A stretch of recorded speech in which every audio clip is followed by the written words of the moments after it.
92 news لایا YouTube پر entertainment, بے شمار ٹاک شوز اور فیوریٹ ویڈیوز۔ اپنے پسندیدہ پروگرامز دیکھنے کے لیے ابھی ہمارا چینل سبسکرائب کریں اور مزید اپڈیٹس جاننے کے لیے بیل آئیکن کو کلک کریں۔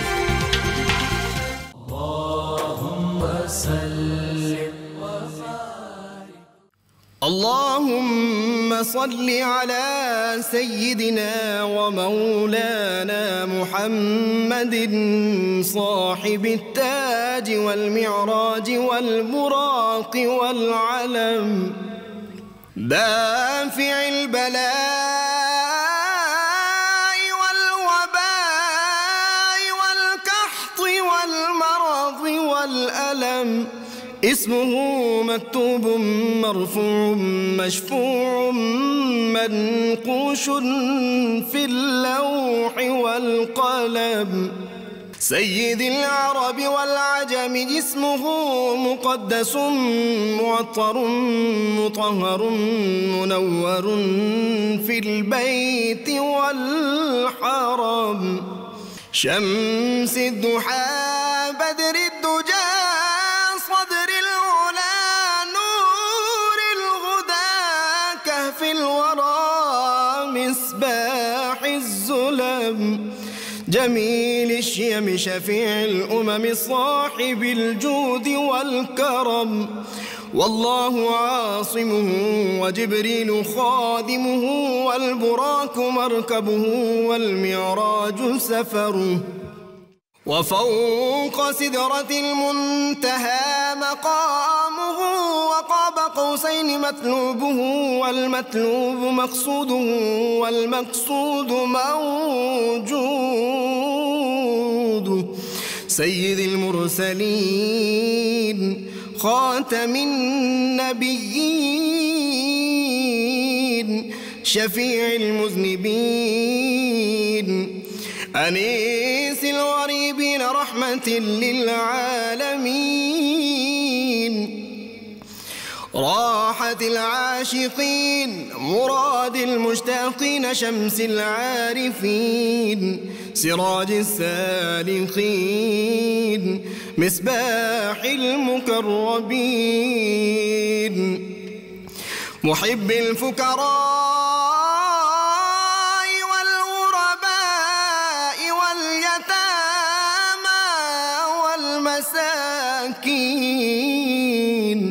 سيد الثقلين نبي الحرمين إمام القبلتين وسيلتنا في الدارين، صاحب قاب قوسين محبوب رب المشرقين ورب المغربين،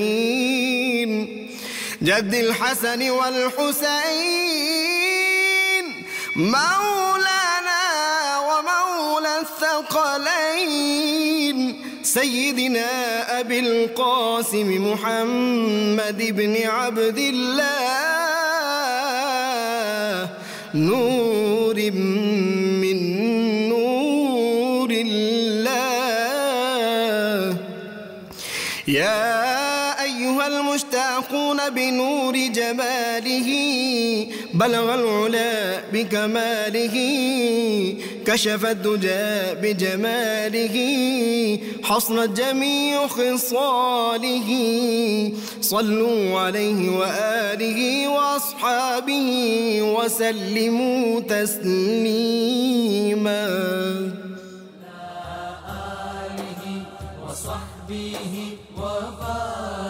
بسم اللہ الرحمن الرحیم۔ السلام علیکم ناظرین، پروگرام صبح نور کے ساتھ آپ کا میزبان نذیر احمد غازی حاضر ہے۔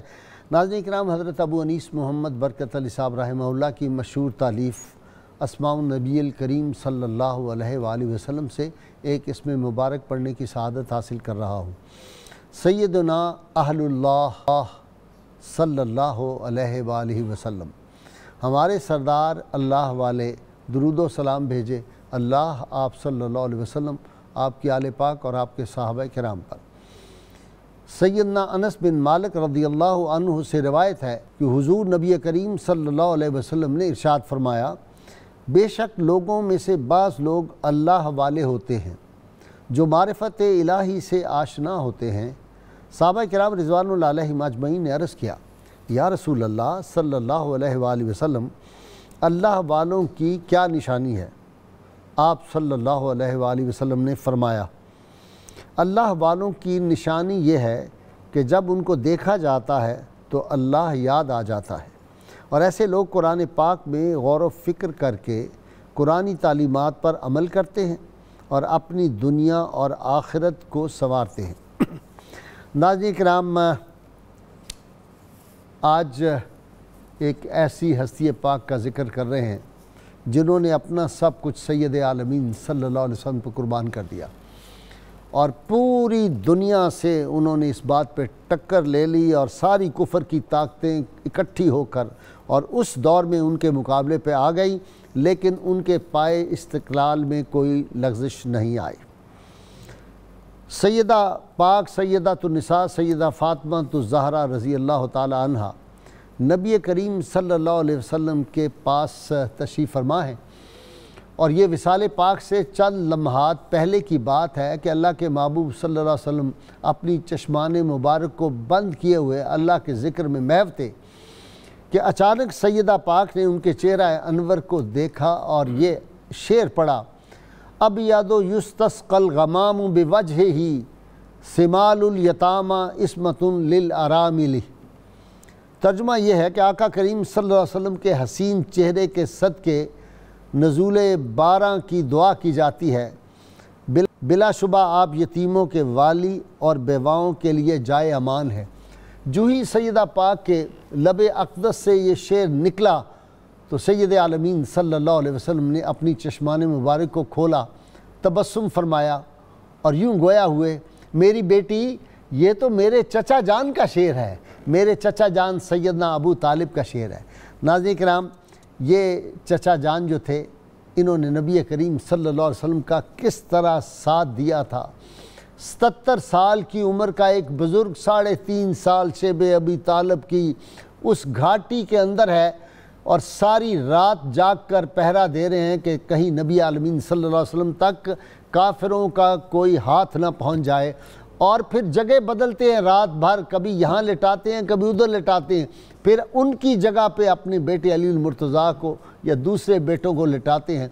ناظرین کرام، ایک مرتبہ کفار مکہ نے یہ سازش کی، انہوں نے کہا کہ ایک نوجوان بڑا حسین و جمیل ہے، اور وہ سیدنا خالد بن ولید کے جو بھائی تھے ان کو لے کے آئے، اور انہوں نے سید عالمین صلی اللہ علیہ وسلم کی خدمت میں گزارش کی کہ جناب یہ دیکھیے یہ بہت خوبصورت نوجوان عمار بن ولید ہے، یہ بڑا حسین و جمیل ہے، بڑا قداور ہے، ایسے کریں کہ آپ کے بھتیجے محمد صلی اللہ علیہ وسلم باز نہیں آ رہے اور نیا دین پیش کر رہے ہیں، آپ ان کو ہمارے حوالے کر دیں اور اس کی جگہ اس کو اپنا منہ بولا بیٹا بنا لیں عمار کو۔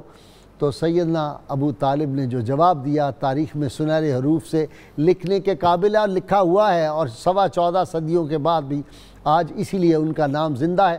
سیدنا ابو طالب کا نام آتا ہے تو اہل بیت اطہار سے محبت کرنے والے رسول اللہ کے غلاموں کی گردنیں احترام اور ادب سے جھک جاتی ہیں، اور بعض لوگ ان مسالک سے بھی جن کا کسی مسلک سے تعلق ہو، تو میں نے ان کے بڑوں کو پڑھا، انہوں نے کہا کہ یہ عجیب بات ہے کہ سیدنا ابو طالب کا جب نام آتا ہے تو حضرت کا لفظ ہمارے منہ سے فوراً ادا ہو جاتا ہے۔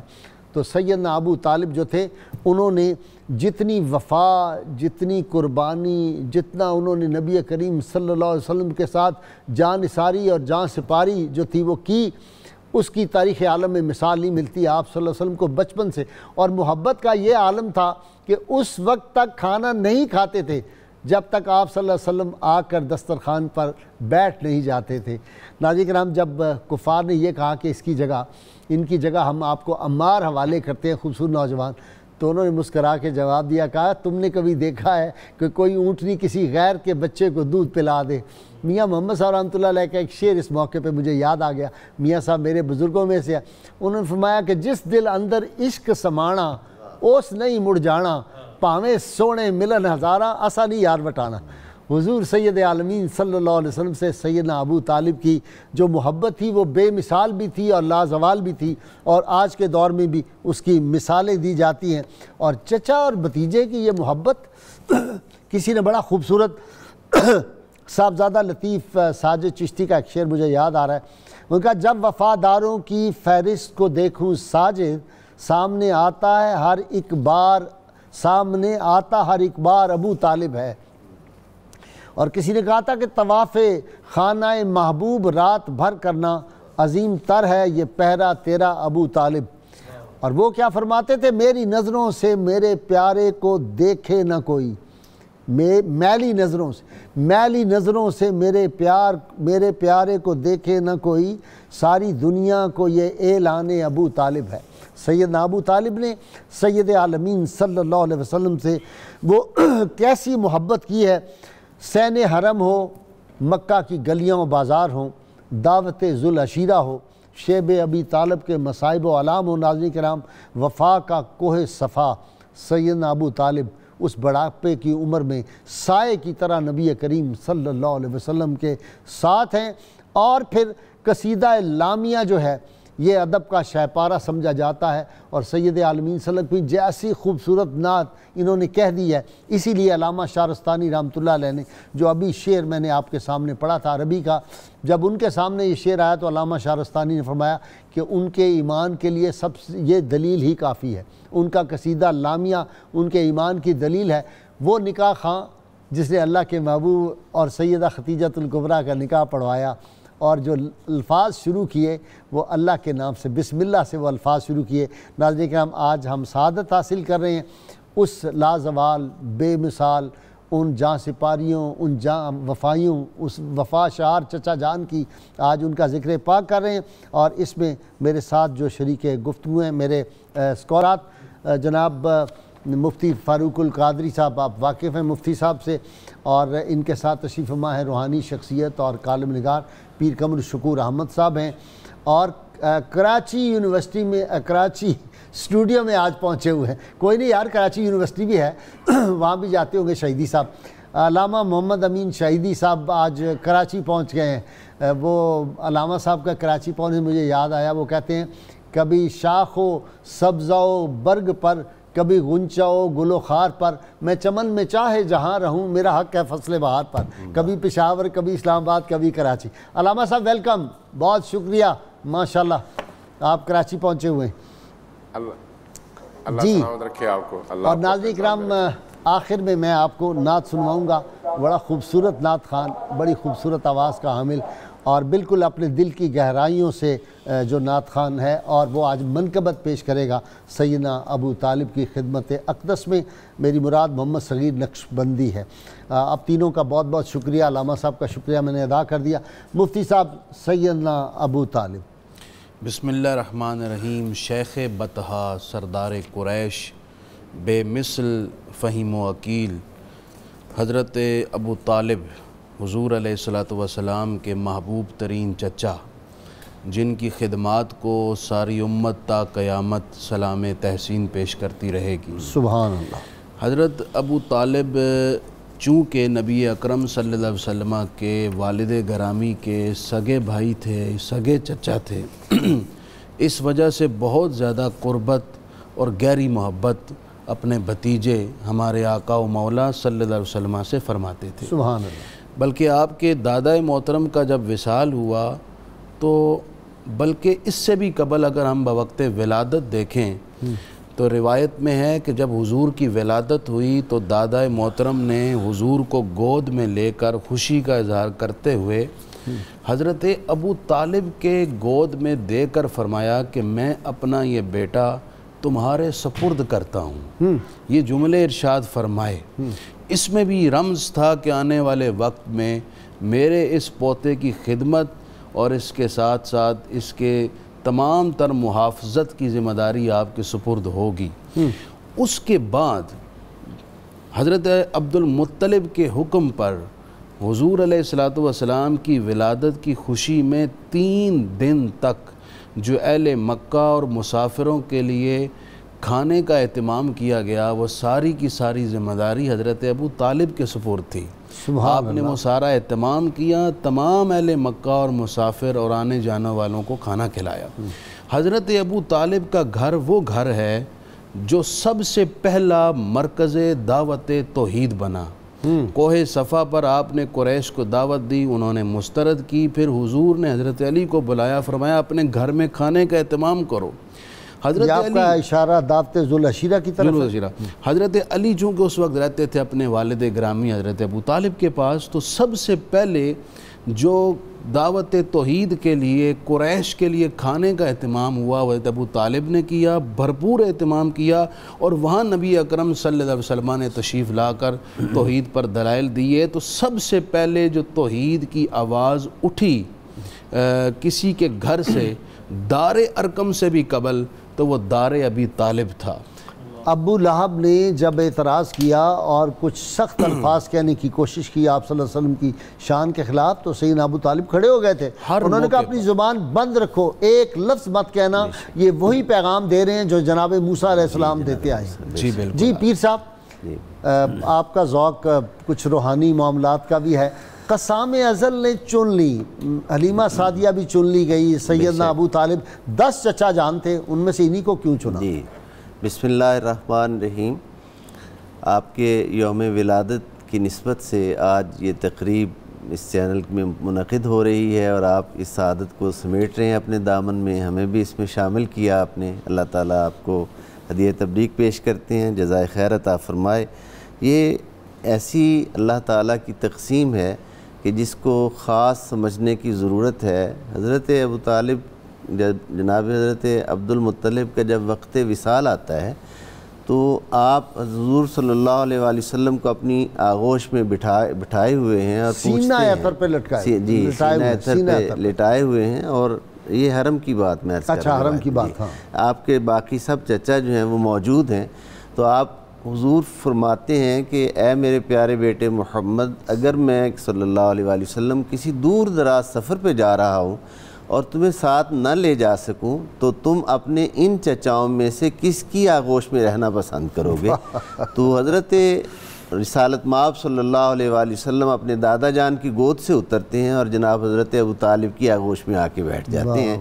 قرآن حکیم کو ہم دیکھتے ہیں تو سورۃ الضحیٰ کی آیت نمبر 6 اس بات کا اعلان کر رہی ہے، الم یجد کا یتیماً فآویٰ، کیا اس نے آپ کو یتیم پا کر اپنی آغوش رحمت میں جگہ نہیں دی؟ یعنی ادھر اللہ تعالیٰ یہ بات ارشاد فرما رہے ہیں، ادھر حسن انتظام بھی، اس نے انتخاب بھی، دونوں ہی، دونوں چیزیں، اس نے انتظام تربیت کے لیے اور اس نے انتخاب سپورٹ کرنے بے شک جی۔ تو وہ ادھر اللہ تعالیٰ اپنی منشا یہ ظاہر فرما رہے ہیں، ادھر حضور صلی اللہ علیہ وآلہ وسلم حضرت ابو طالب کی آغوش میں جا کر بیٹھ جاتے ہیں، اور پھر حضرت ابو طالب جس طرح اپنے بابا کے ساتھ کیا ہوا وعدہ نبھاتے ہیں کہ حضور صلی اللہ علیہ وآلہ وسلم کو ہمیشہ اپنی جان سے زیادہ عزیز، آقا پہ اپنا سب کچھ قربان، حتیٰ کہ شبلی نعمانی کے جو الفاظ ہیں بہت زبردست ہیں اس حوالے سے، ان کی سیرت کی پہلی جلد کے، وہ فرماتے ہیں کہ حضور کی حفاظت میں پورے عرب کو اپنا دشمن کر لیا، کیا حضرت ابو طالب کی یہ جان نثاریاں ضائع جائیں گی؟ یہ جملہ بہت قابل غور ہے جی، بہت خوبصورت ہے۔ یہ جان نثاریاں، یہ جان سپاریاں وہ کیسے جا سکتی ہیں جی؟ آپ صلی اللہ علیہ وسلم جن کے لیے پورا، اچھا جی میں جاؤں گا اب جناب علامہ محمد امین شہیدی صاحب کی طرف، کراچی اسٹوڈیو۔ علامہ صاحب، پورا 1 برس عام الحزن قرار دے دیا، غم کا سال، آپ صلی اللہ علیہ وسلم کے قلب اطہر پہ کتنا غم تھا اپنے ان چچا جان کا، اور وفا کا بھرم کیا آپ سمجھتے نہیں دنیا میں ان کے دم سے قائم ہے، جو وفا انہوں نے نبھا دی آپ صلی اللہ علیہ وسلم کی ذات گرامی سے؟ جی بسم اللہ الرحمن الرحیم۔ میں سب سے پہلے تو آپ کو اور آپ کے تمام سامعین کو ہدیہ تبریک پیش کروں گا آج کے اس مبارک اور مقدس دن کے حوالے سے۔ مجھ سے پیشرو علماء کرام نے بڑے خوبصورت انداز میں حضرت ابو طالب علیہ السلام کی بارگاہ میں خراج تحسین پیش کیا اور کچھ نکات بیان کیے۔ رسول کریم صلی اللہ علیہ وآلہ وسلم کی نگاہ میں حضرت ابو طالب کے مقام کو اگر ہمیں سمجھنا ہے تو میرا خیال ہے کچھ اہم ترین نکات کی طرف ہماری توجہ ہونی چاہیے۔ سب سے پہلی بات یہ ہے کہ نبی کریم صلی اللہ علیہ وآلہ وسلم چونکہ آخری رسول ہیں، افضل الانبیاء ہیں اور افضل البشر بھی ہیں، تو اس حوالے سے ہمارا یہ عقیدہ ہے کہ رسول پاک صلی اللہ علیہ وآلہ وسلم کو، اور خصوصاً تمام انبیاء کے حوالے سے ہمارا یہ عقیدہ ہے کہ وہ کبھی بھی ان کوکھ اور ان پیٹوں میں یا ان رحموں میں پرورش نہیں پا سکتے جو کفر اور شرک کی نجاست سے آلودہ ہوں. ٹھیک.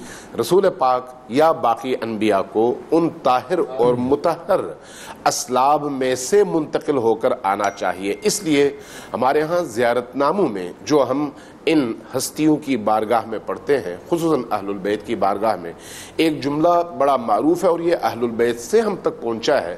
وہ یہ ہے کہ اشہد انک کنت نوراً فی الاسلاب الشامخہ، میں یہ گواہی دیتا ہوں کہ آپ پاکیزہ ترین اور روشن ترین ان اسلاب میں ایک دوسرے کی طرف منتقل ہوتے ہوئے آئے، والارحام المطہرہ، اور آپ نے ان ارحام میں پرورش پائی جو شرک کی اور باقی تمام آلودگیوں کی نجاستوں سے دور ارحام تھے.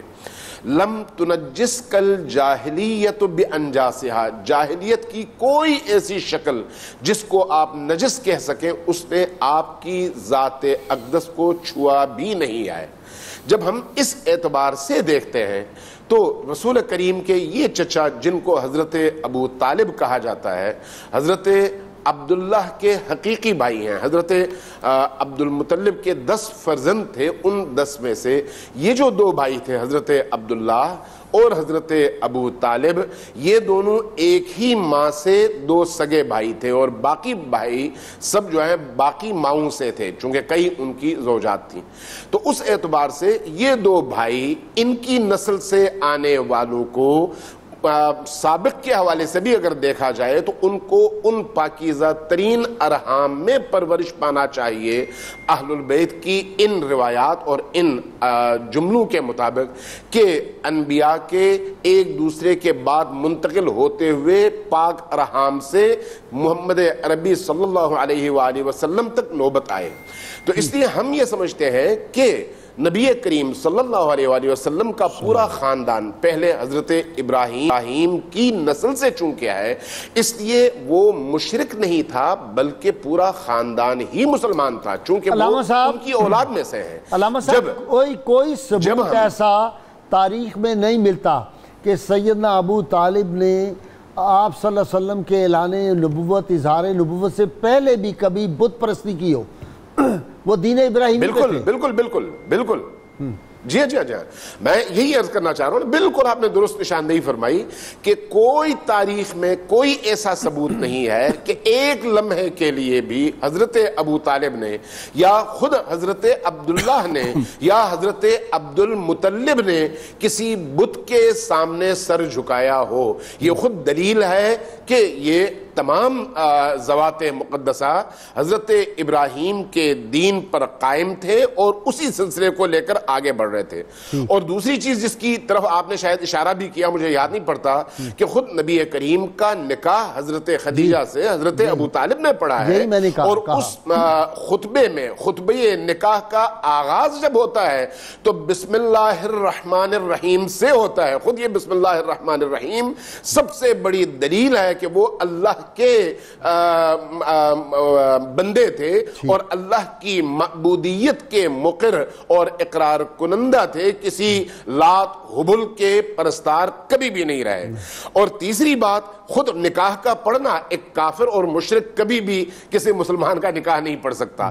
اگلی بات جو بڑی عجیب ہے کہ امیر المؤمنین علی ابن ابی طالب علیہ السلام نے جب ایمان کا اظہار کیا، ایمان لائے نہیں، ایمان کا اظہار کیا دعوت ذوالعشیرہ میں، تو وہاں پر یہی حضرت ابو طالب حضرت علی کے بھی محافظ تھے اور نبی کریم کے بھی محافظ تھے. نہ صرف روکا نہیں بلکہ اس دور میں بھی اپنی تمام تر کوششیں اس بات پر صرف کر دیں کہ کسی طرح سے نبی کریم کو اشرار، مشرکین اور دشمنوں کے شر سے بچا سکیں. اور اس کے ساتھ جو اگلی بات آپ نے شاید اشارہ بھی کیا، میرے بعض علماء کرام نے بھی کہ نبی کریم کی ذات اقدس کے حوالے سے پہلی نعت خوانی، ان کے کمالات اور ان کے مقام کو بیان کرنے کے حوالے سے پہلی شاعری خود حضرت ابو طالب علیہ السلام کی ہے. تو بہت شکریہ علامہ صاحب، گفتگو جاری رہے گی آپ سے. میں ذرا مفتی صاحب کی طرف. مفتی صاحب، اپنے سے لٹایا نبی کریم صلی اللہ علیہ وسلم کو سیدنا عبد المطلب اور حوالے کیا، اور وہ فکر بڑے تاریخی کہے. بلایا سیدنا ابو طالب کو، کہا یہ وہ میرا پوتا ہے کہ جس نے اپنی ماں کی آغوش پوری طرح نہیں دیکھ سکا، چھوٹی عمر میں ان کی والدہ، اور جس نے اپنے باپ کی خوشبو بھی نہیں سونگھی. اس کا خیال کرنا، یہ بڑی عظمت اور شوکت والا میرا پوتا ہوگا. اور آخری وقت جب سیدنا ابو طالب کا آیا تو انہوں نے سب لوگوں کو بلا لیا، عرب کے سرداروں کو، اور کیا کہا کہ ان کا ساتھ دو، ان کا راستہ حق کا راستہ ہے، یہ دنیا و آخرت کی فلاح پا جاؤ گے. یہ فکرہ کہنا جو ہے، یہی ان کے سارے جو کوئی اذہانوں میں شک و شبہات ہے ان کو نہیں صاف کر دیتا؟ بالکل صاف کر دیتا ہے. اور اتنا گہرا ربط اور تعلق تھا غازی صاحب کہ جب حضرت ابو طالب سفر پر جانے لگے تو حضور نے فرمایا کہ میرے چچا آپ مجھے کس کے حوالے کر کے جا رہے ہیں؟ آپ کے بغیر میں کیسے رہوں گا؟ حضرت ابو طالب نے جب یہ سنا تو آپ دیدہ ہو گئے اور ساتھ لے کر گئے حضور آقا کریم علیہ السلام کو شام ملک شام کے سفر میں. اچھا، اس کے ساتھ ساتھ پھر گھر میں تعلق دیکھیں، شاب ابی طالب میں دیکھیں. گھر میں یہ ہے دسترخوان لگتا ہے اور حضور کھانے کے لیے تشریف رکھتے ہیں. حضرت ابو طالب کثیر العیال تھے اور قلیل المال تھے. اچھا، اس کے بارے میں مفتی صاحب، اس کے بارے میں میرا ایک اعتراض علمی ہمیشہ سے رہا ہے. یہ غلط فہمی ہے. ہوا یہ تھا کہ ایک تو وہ چونکہ بہت زیادہ سخی تھے، لوگوں پہ بہت زیادہ خرچ کرتے تھے، اس لیے کبھی کبھار مشکل حالات بھی آ جاتے ہیں بڑے بڑے متمول لوگوں کو بھی. وہ غریب نہیں تھے. دیکھیں سیدنا ابو طالب جو تھے وہ سب سے زیادہ مالدار اور وہاں کے جاگیردار تھے. بہت بڑا خاندان تھا مکہ کا. یعنی 100 اونٹ تو صرف ابراہ پکڑ کے لے جاتا ہے، اور باقی جو تھے وہ، ابھی آپ نے بتایا کہ 3 دن دعوت ہوئی، 100 اونٹ ذبح کیے، اور 3 دن تک وہ جو اونٹ تھے وہ پکائے ہوئے کھانے لوگ کھاتے رہے، اور لوگوں کے لیے الگ، جانوروں کے لیے الگ، پرندوں کے لیے الگ، سب کے لیے وہاں پہاڑوں پہ. تو وہ غریب خاندان نہیں تھا. یہ غلط فہمی دور کر دینی چاہیے. بالکل آپ صحیح کہہ رہے ہیں، اسی لیے میں نے لفظ غریب نہیں استعمال کیا. قلیل المال اسی معنی میں تھے کہ آپ اپنے پاس کچھ رکھتے نہیں تھے، جو آتا وہ عوام الناس کے مفاد کے لیے خرچ کر دیا کرتے. حضور تشریف رکھتے دسترخوان پر تو اتنی برکت ہوتی کہ سارے کھانا کھا لیتے تو کھانا ویسے کا ویسا ہی بچا ہوا ہوتا تھا. حضرت ابو طالب کے وصال کے بعد حضور علیہ السلام کے راستے میں کانٹے، سروں پر، سر اقدس پر کچھ پھینکا جانے لگا، تکلیفوں اور اذیتوں کا سلسلہ شروع ہوا. تو اس وقت حضور نے ایک جملہ ارشاد فرمایا کہ جب تک میرے چچا ابو طالب تھے کسی کی جرت نہیں ہوتی تھی کہ مجھے تکلیف اور اذیت پہنچا سکے. اور پھر حضرت ابو طالب کی جانب توجہ کر کے فرمایا کہ چچا آپ کے جانے کے بعد دیکھیے لوگ کس طرح مجھے اذیت پہنچا رہے ہیں. اچھا جی مفتی صاحب، مجھے جانا بریک کے لیے. یہاں ایک بات میں کلیئر کر دوں کہ جب سیدنا امیر حمزہ رضی اللہ تعالیٰ لائے نا اسلام، تو ابو لہب جو ان کا گھر ساتھ تھا آپ صلی اللہ علیہ وسلم کے، تو وہ گن پھینک دیتا تھا اپنا جو تھا حضور صلی اللہ علیہ وسلم کے گھر میں. تو سیدنا امیر حمزہ رضی اللہ سید الشہداء نے ایک دن پکڑ لیا گریبان سے، ایک تھپڑ لگایا. انہوں نے کہا آئندہ اگر تم نے کبھی گند اس طرح پھینکا ہے نا آپ صلی اللہ علیہ وسلم کے سین میں، تو وہ تو صبر کر جاتے ہیں، برداشت کر لیتے ہیں، تو پھر دیکھنا میں تمہاری گردن توڑ دوں گا. اس کے بعد پھر اسے کوڑا نہیں ڈالا، کانپنے لگ گیا ابو لہب. مجھے لینی ہے بریک. ناظرین کرام، یہ ذکر محافظ مصطفیٰ صلی اللہ علیہ وسلم رہے. حضور صلی اللہ علیہ وسلم کی کس طرح حفاظت جان کی بھی کی اور آپ کی ناموس کی بھی حفاظت کی. وہ ناموس مصطفیٰ کے اولین محافظان میں سے تھے، اور وہی تحریک جو ناموس رسالت کے تحفظ کی ہے وہ آج تک جاری ہے. اور مسلمان اپنی جانوں سے، اپنی مالوں سے، اپنی اولادوں سے رسول اللہ کی ناموس کی حفاظت کرتے رہے ہیں، کرتے رہیں گے تا قیامت. اور جو ناموس رسالت کے خلاف کوئی بری سوچتے ہیں، ہم نے دیکھا ہے ان لوگوں کو پھر جو تھے تخت نشین پھر تختہ نشین بن جاتے ہیں، پھر ان کی ذلت اور رسوائی مقدر ہو جاتی ہے، پھر دنیا میں وہ جہاں جہاں جاتے ہیں ذلتوں کا سامنا کرنا پڑتا ہے۔ ہماری گفتگو جاری رہے گی، اور آج میں کچھ ناموس رسالت کے حوالے سے اور کچھ لوگوں نے جو حرزہ سرائیاں کی ہیں اپنے پروگرام کے آخر میں، اس پہ بھی انشاءاللہ تعالی بات کروں گا، چونکہ جہاں پہ بھی دین اسلام کے خلاف بات ہوگی، رسول اللہ صلی اللہ علیہ وسلم کی ناموس کے خلاف کوئی بات ہوگی، اسلام کے شعار کے خلاف بات ہوگی، وہ ہم کبھی برداشت نہیں کر سکتے۔ تو انشاءاللہ ناموس رسالت کی تحریک سیدنا ابو طالب نے جو شروع کی تھی، جو سیدنا امیر حمزہ نے شروع کی تھی، جو سیدہ فاطمہ سلام اللہ علیہ نے شروع کی تھی، وہ جاری ہے، اور انشاءاللہ تعالی ہم اس پہ کھڑے ہیں، ہم ان کے غلام ہیں۔ ہمارے ساتھ رہیے گا۔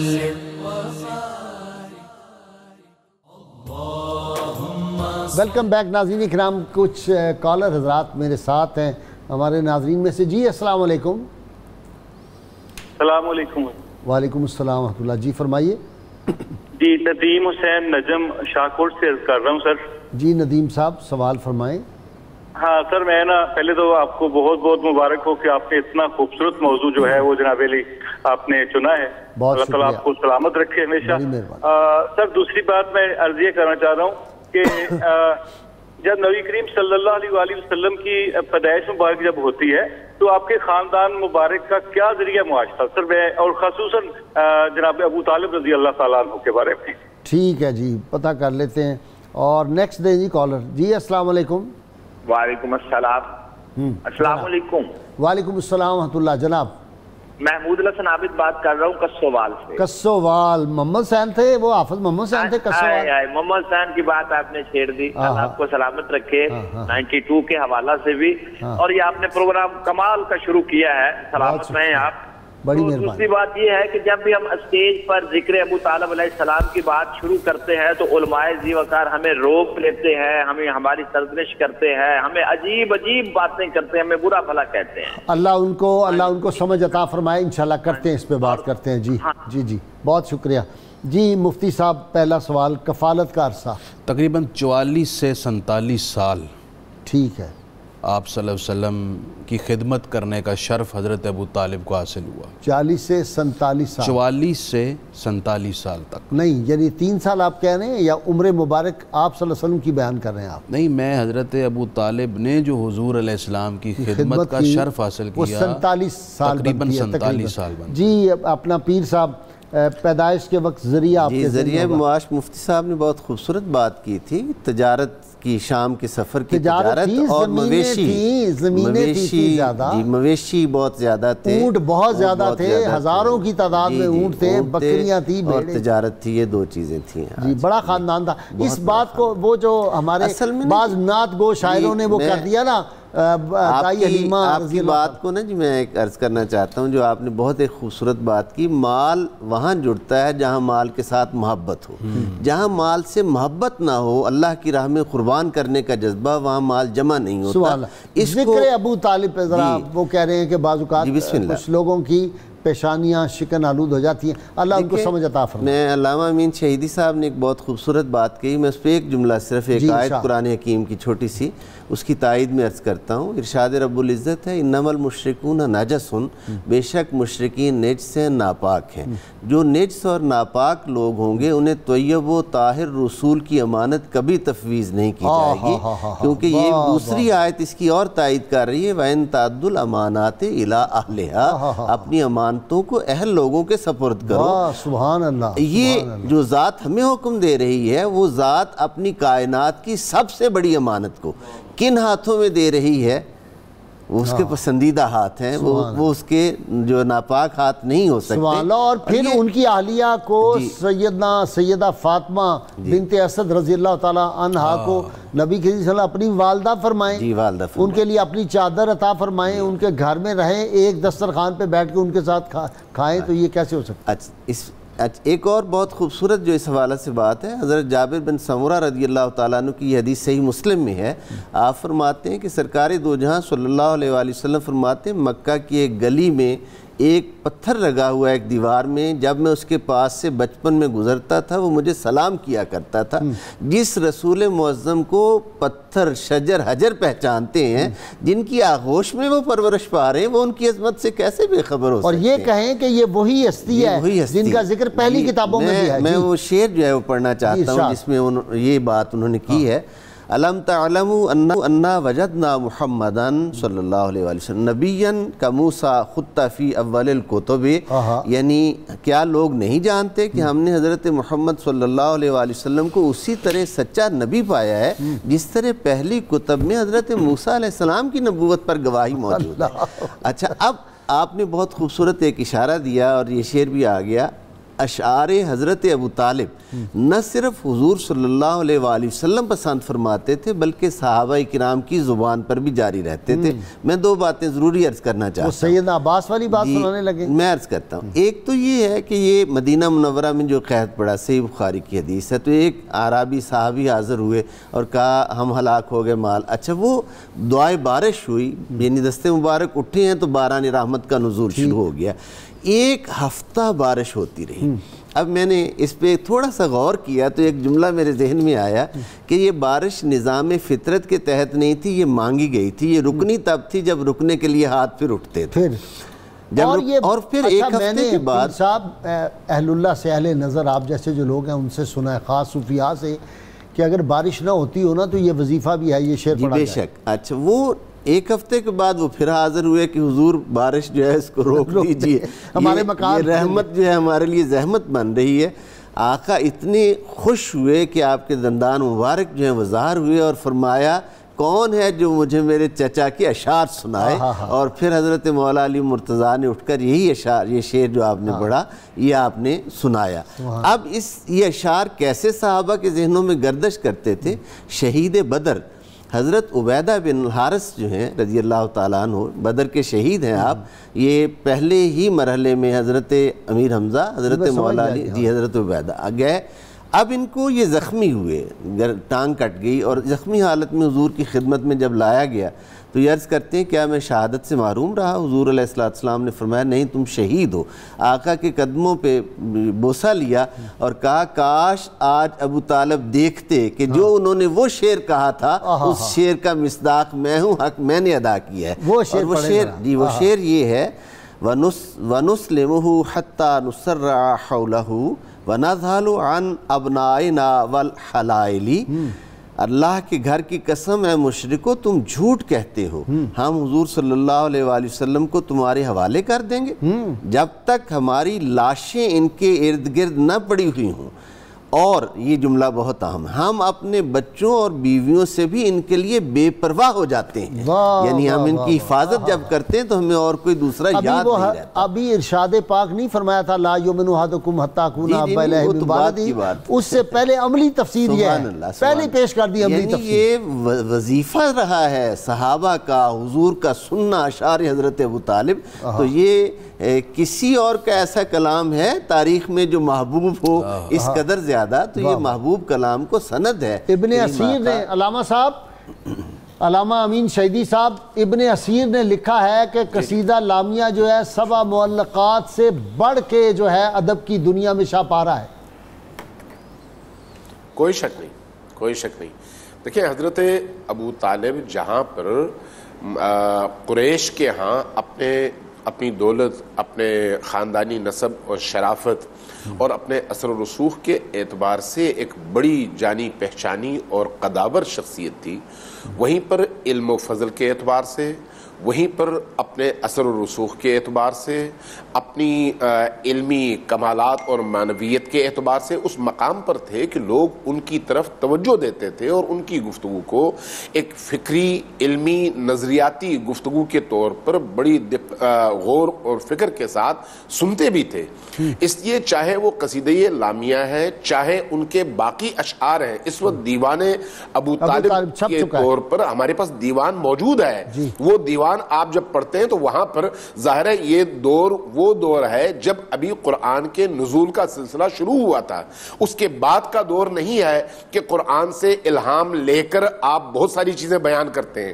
اس کا مطلب یہ ہے کہ وہ نظریاتی طور پر اتنے پختہ اور اتنے وسیع النظر تھے اور معرفت کے اعتبار سے اس مقام پر تھے کہ ان کے اشعار کو پڑھ کر انسان کا ذہن کھلتا بھی ہے اور انسان وجد میں بھی آتا ہے، ادبی اعتبار سے بھی اور اس کی معرفت اور اس کی وسعت کے اعتبار سے بھی۔ لہٰذا جب ہم حضرت ابو طالب جیسی شخصیت کے حوالے سے بعض ایسی باتیں سنتے ہیں تو اس میں دو طرح کی چیزیں ہمارے سامنے آتی ہیں۔ ایک کام کریں، ایک کام ضرور کریں علامہ صاحب، ایک کام ضرور کریں، میری بڑی گزارش ہے، مفتی صاحب سے میں نے عرض کیا ہے، یہ جو ہمارے واعظین اور آپ کے واعظین بھی کرتے ہیں نا جی، بڑے وہ غریب تھے اور ان کے عیالداری بہت زیادہ تھی، اس بات کو ٹھیک کریں، لوگوں کو کہیں نبی کریم صلی اللہ علیہ وسلم کے دادا جان، آپ کے والد گرامی، آپ کے چچا جان، یہ بڑے بہت بڑے وہاں کے اللہ کے فضل زمیندار تھے، ان کی زمینیں تھیں، مکہ کے سب سے بڑے لوگ تھے، جو حاجی آتے تھے ان کو پانی بھی پلاتے تھے، کھانے بھی کھلاتے تھے،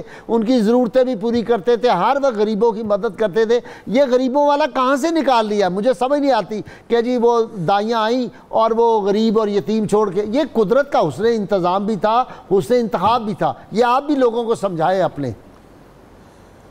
آپ کی بات بالکل درست ہے، میں تائید بھی کرتا ہوں اور اس کا پس منظر بھی بیان کرتا ہوں۔ مسئلہ یہ ہے کہ اگر ہم خاندان رسالت کے پیچھے جائیں، یعنی ان کے آباء و اجداد کی طرف، تو آپ یہ دیکھیں گے کہ مکہ مکرمہ اور خصوصاً خانہ کعبہ کی کلیدداری اور اس کے انتظامی امور سارے کے سارے اسی خاندان کے پاس تھے۔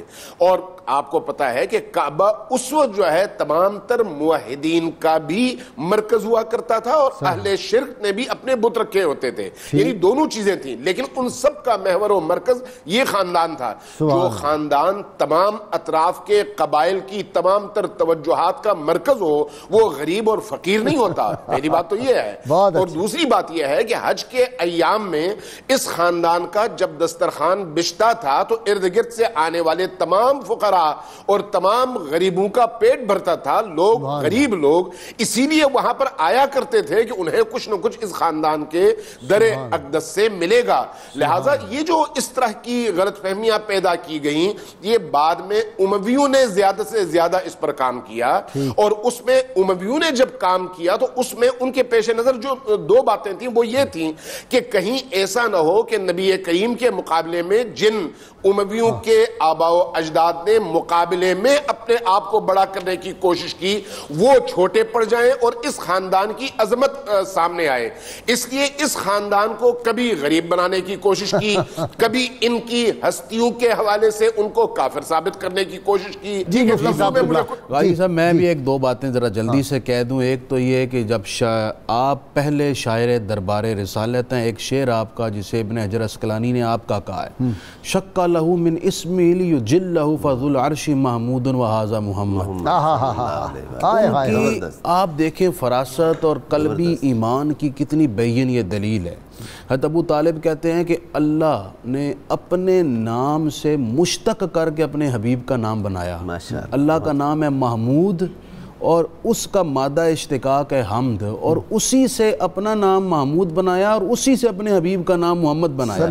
حضور نے اپنی پوری حیات طیبہ میں صرف ایک شخص کے لیے ایڑی رگڑ کر اپنے پاؤں کی ٹھوکر مار کر چشمہ نکالا، وہ جناب ابو طالب ہیں۔ جب ایک سفر میں انہوں نے کہا مجھے پیاس لگی ہے، حضور بے قرار ہو گئے اور چشمہ نکال دیا، کہا میرے چچا اس سے پی۔ آج کے سوال کا وقت ہو گیا مفتی صاحب، ہماری گفتگو جاری رہے گی۔ ناظرین کرام، ہم ہر روز سوال پوچھتے ہیں، جو صحیح جواب دے ان کو کسان آئل کی جانب سے گفٹ پیش کیا جاتا ہے۔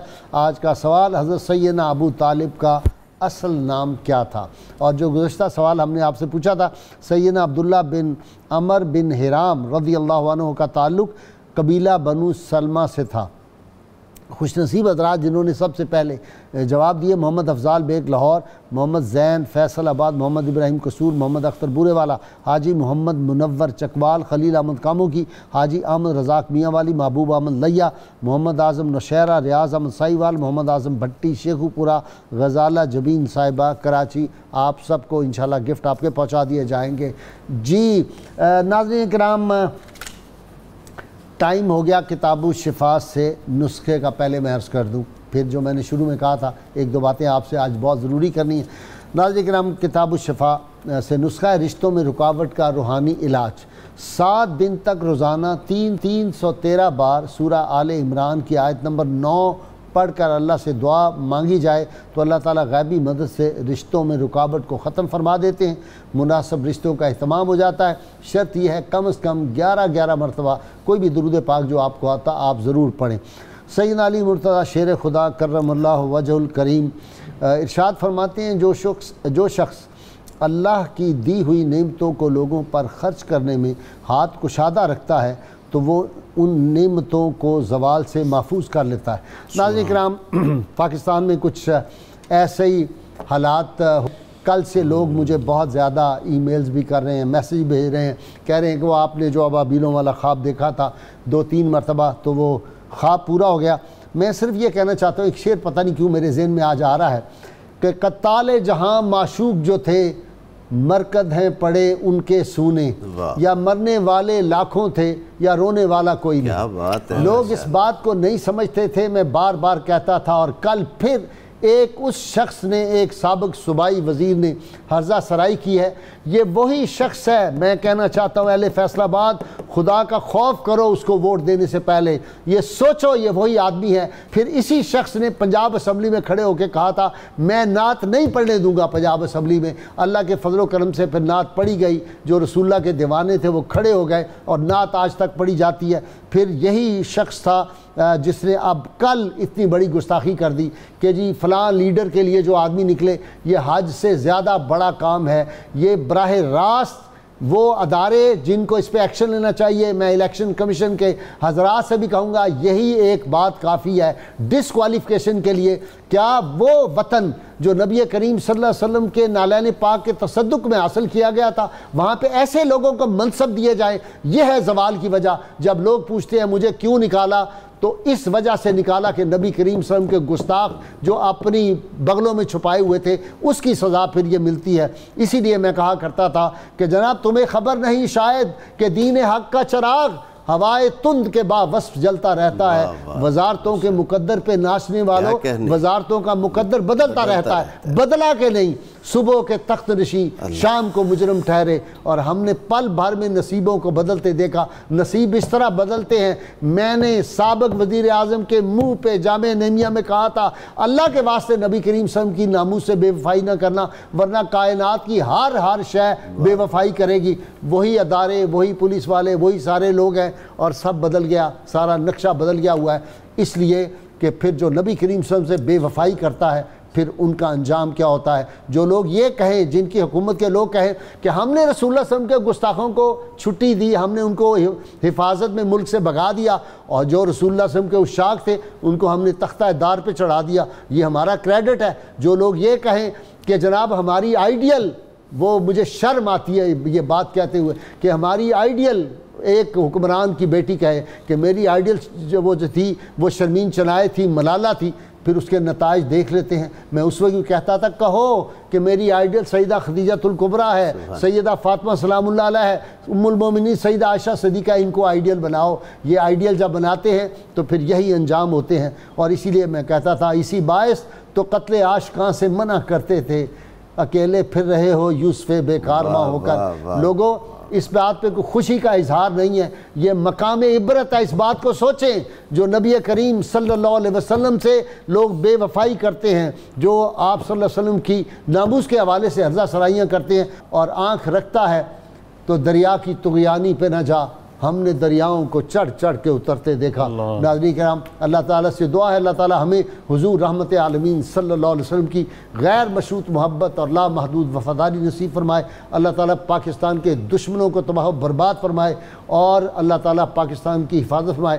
نعرے کے لیے تیار ہو جائیے، گلی گلی کوچے کوچے جو نعرہ گونج رہا ہے، اس کے ساتھ یہ دعا کریں اللہ تعالیٰ پاکستان کو دیانتدار حکمران کو عطا فرما دے، لٹیروں سے جان چھڑا دے، جن کی نیتیں آنکھ بھی لوٹنے کی اللہ تعالیٰ ان کے ارادوں کو بھی برباد کرے۔ کوئی سیدنا عمر فاروق رضی اللہ تعالیٰ کا، سیدنا علی المرتضیٰ کا، عمر بن عبدالعزیز کا سچا پکا کوئی غلام مل جائے، یہ پاکستان جیسا وطن دنیا میں کوئی نہیں ہے۔ تیار ہو جائیے نعرے کے لیے، میرے تینوں مہمان، میرے ناظرین سامعین سب مل کے نعرہ لگائیں۔ اور میں ایک بات کہہ دوں، جس شخص نے بھی کل کو ووٹ دیا کسی ناموس رسالت کے قانون کے مخالف کو، نبی صلی اللہ علیہ وسلم کے گستاخ کو، قیامت کے روز وہ انہی کی صفوں میں اٹھے گا.